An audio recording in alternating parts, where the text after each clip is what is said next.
Welcome again yet to another film stock video. I think this should be our 10th video. As always, my name is Jake, and today I just want to talk about my go-to camera or my working camera, which is the Lumix GH4. Now, we have been talking about our first camera. Now, after working in the industry for a while, I was able to transition to a better or a more versatile camera, which was the Lumix GH4, the Panasonic Lumix GH4.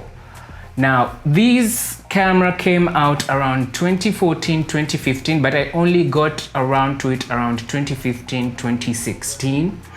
And one of the first mirrorless cameras, which a mirrorless camera doesn't have a mirror working against the sensor. And this actually makes camera shoot better photos. So the GH4 was one of the breakout mirrorless cameras, and one of the selling points of this camera was the fact that it was able to shoot 4K and shoot variable frame rates up to 96 frames per second. So as a transitioning filmmaker, I saw this as a very valuable, very versatile camera, which I went ahead and scooped up, and I've been working with it for the past almost 5 years. Now, the greatness of this camera, it's very light, compact. It's an easy camera to shoot both photos, that's still images, and video. I like the fact that it's also able to capture 4K photo or 4K stills as well. Now, what is 4K? 4K is pixel resolution, about 3000 to 2000 pixels in every frame. Now, 4K was such a big deal back then for such compact cameras, because you'd really have to get a very expensive camera to be able to shoot that much quality. Now, today we have 6K and 8K cameras, and nobody really uses 6K to 8K pixel resolution unless you're really shooting something very grand, like a music video or a very big ad. So at that time, 4K cameras were the niche, and the Lumix GH4 was one of the few cameras that came out with the 4K recording capability. Another important factor that I considered when picking up the GH4 was the fact that they had picture profiles that were specific to cinematic quality. Now, vlog picture profiles came a bit later, but the fact that they had dedicated picture profiles like Sign Like D and Sign Like V, dedicated for filmmakers out there who wanted to shoot really good films with a camera like this. We were able to do that, and these picture profiles we were able to manipulate in post, and actually if you want to really accentuate your colors, you want to accentuate sharpness or brightness of your image in post, that was one of the most advantageous factors of having a GH4. Now, today we have C-Log, S-Log, and all the others. All these other picture profiles by other cameras, and Vlog as well for the Panasonic GH4. Now, another factor which I've already mentioned was the variable frame rate.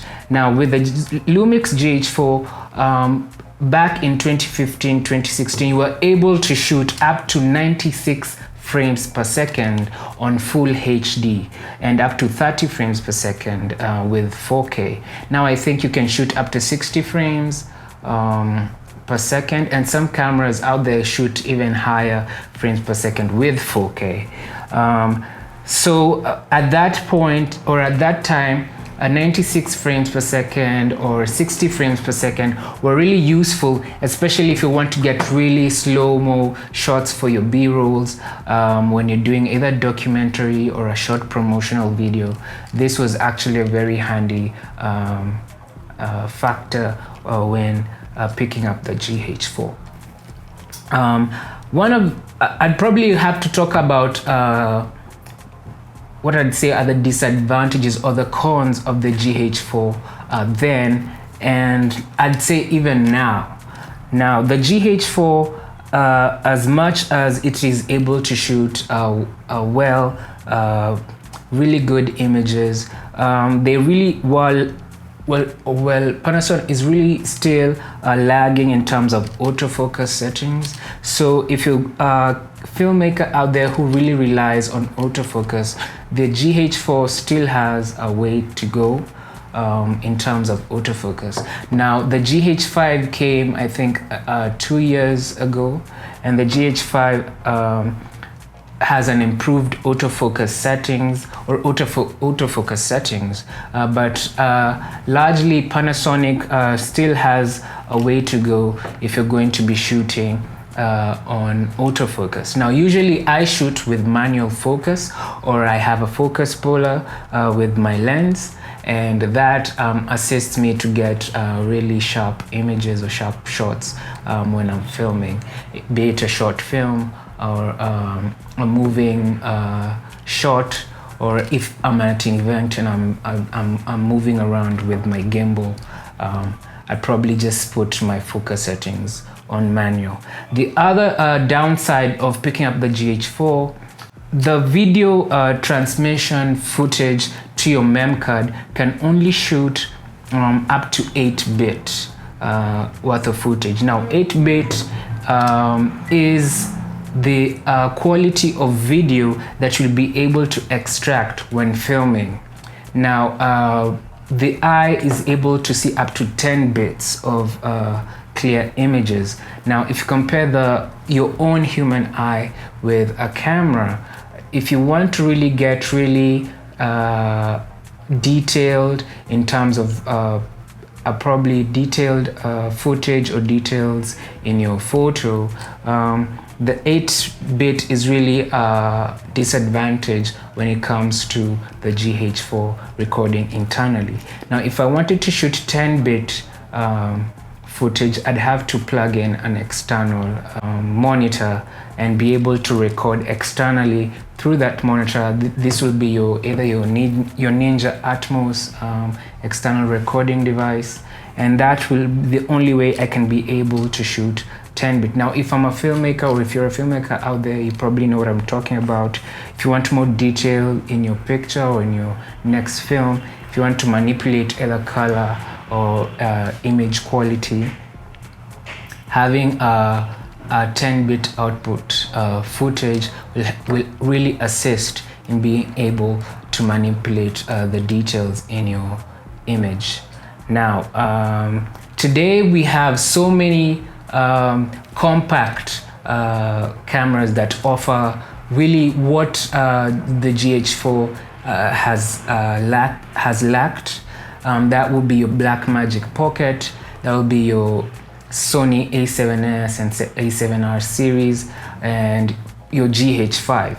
Now, as a filmmaker, I don't go about changing my cameras so often, so people are probably asking me, why are you still stuck with the GH4 as opposed to the GH5 or the Sony A7S or Blackmagic Pocket Cinema? Now, if you're a filmmaker, or if you're in the business of creating a content, it is really hard to invest in equipment and change every year because there's a new output out. Now, I've stuck with my GH4 for the longest time because of the same reasons. It's really compact, it is versatile. I can still take photos with this and still shoot video. I can carry it on my gimbal, I can move about it handheld, and it'll still give me good quality content at the end of the day. So there's always the pressure of moving to the next big thing, but I always feel like if you're able to continue carry on with your work for a significant amount of time without changing your camera, that actually makes you a better filmmaker. Now, not that I won't pick up a Blackmagic Pocket or a GH5 for any of my projects, but it is actually easier to master your skill as a filmmaker when you're shooting with the same camera over and over and over again, so that when you're picking your next camera, you're still able to expand your knowledge with the previous camera that you're able to use. That's all I have to say today for today's video. I know the GH4 right now isn't in stock or online. The Panasonic GH4 have gone with the GH5 as the product for filmmaking. So the GH5 is still an improved version of the GH4, but if you're out there and you still have a GH4, I'd love to hear your comments, your feedback, how your GH4 has been working for you. And that's all I have to say for today's video. So thank you. I'd still ask you to go ahead and subscribe and hit the notification bell for more updates on the Film Stock videos. Thank you.